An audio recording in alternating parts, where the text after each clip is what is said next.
Episode dimulai terlihat saat itu Anandi dan keluarga sedang bersantai.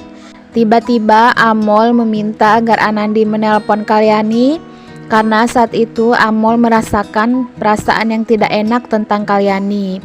Anandi pun langsung menelpon nenek Kalyani, namun saat itu yang mengangkat telepon rumahnya adalah Sumitra. Setelah Sumitra mengangkat teleponnya, Anandi pun langsung menanyakan kabar Sumitra dan keluarga. Tentu saja Sumitra mengatakan bahwasannya semua keluarga baik-baik saja. Padahal saat itu semua keluarga sedang ada masalah oleh karena kasus nenek Kalyani yang begitu besar. Tidak mau ambil waktu lama, Anandi langsung menanyakan nenek Kalyani. Sontak saja di situ Sumitra dan Gehna langsung terkejut dan sangat kebingungan sekali. Karena saat itu Sumitra tak ingin jikalau Anandi mengetahui yang sebenarnya terjadi kepada nenek Kalyani.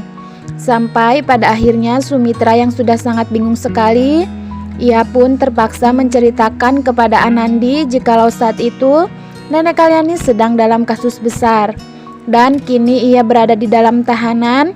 Tentu saja Anandi yang mendengar cerita Sumitra langsung terkejut. Dengan spontan Anandi langsung meneteskan air mata. Begitu juga dengan yang lain, mereka pun ikut terkejut. Lalu tak mau ambil waktu lama, Anandi langsung mengajak Sip untuk segera ke kantor polisi untuk menemui nenek Kalyani. Sip pun langsung mengajak Anandi berangkat ke kantor polisi. Saat di tengah perjalanan, Anandi masih saja meneteskan air matanya. Sip yang tidak tega melihat sang istri terus menangis. Ia mencoba menenangkan Anandi sampai Anandi sedikit tenang.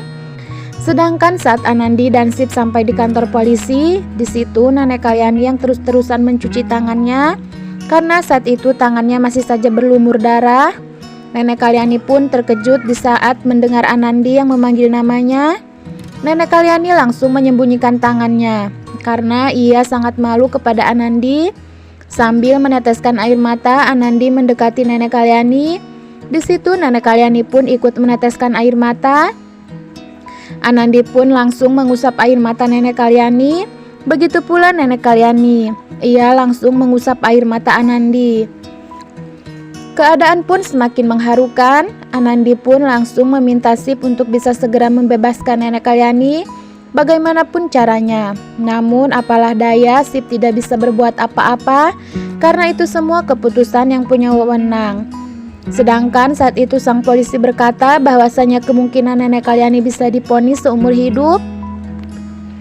Sedangkan di sisi lain Gangga dan Jagdis yang sudah sangat kebingungan sekali di saat melihat keadaan Gauli yang saat itu belum saja ada perubahan. Karena saat itu Gauli adalah salah satu orang yang bisa membebaskan nenek Kalyani dari dalam penjara.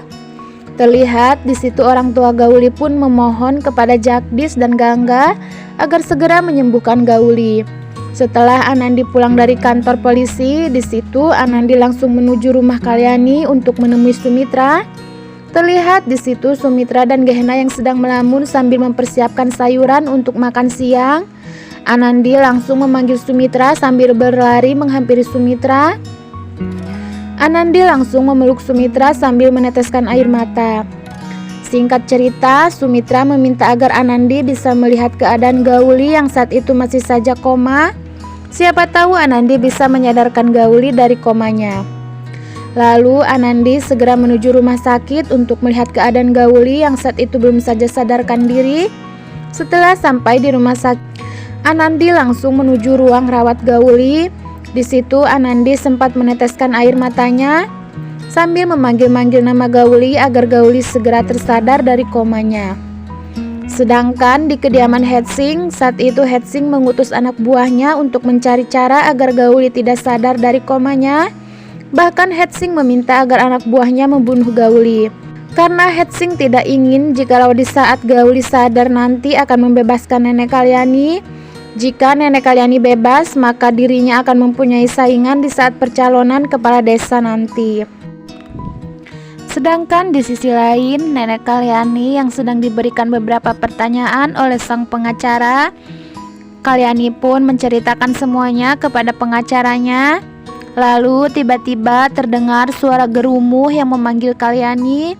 Sontak Kalyani dan polisi pun segera keluar.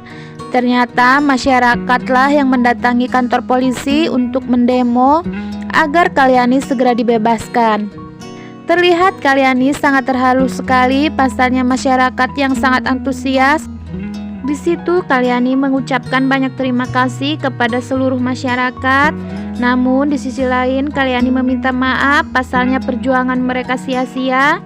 Kalyani tidak bisa keluar begitu saja, bahkan polisi pun tidak bisa mengeluarkan Kalyani sebelum sidang dimulai. Sekian sinopsis kali ini, sampai ketemu di sinopsis selanjutnya ya.